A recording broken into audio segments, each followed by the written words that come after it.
Nasabat ng PNP at PDEA BARM ang 600,000 pesos halaga ng marijuana sa isinagawang interdiction at sweeping operation sa barangay Salimbao, Sultan Kudarat, Maguindanao del Norte nito lamang ika-22 ng Nobyembre taong kasalukuyan.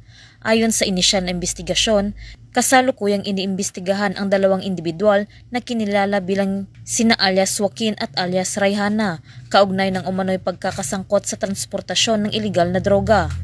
Naging matagumpay ang naturang operasyon dahil sa pinagsanib puwersa ng mga operatiba ng PDEA BARM at Maguindanao del Sur Provincial Office. Nasamsam sa operasyon ng isang parcel na naka-bubble wrap na naglalaman ng 5 silyadong transparent plastic bags na naglalaman ng dried marijuana bricks na may kabuang timbang na humigit kumulang 5 kilo at tinatayang nagkakalagang 600,000 pesos. Inihahanda na ang kasong paglabag sa Section 5 ng RA 9165 o ang Comprehensive Dangerous Drugs Act of 2002 na isasampa laban sa mga sospek kapag napatunayang sangkot ang mga ito.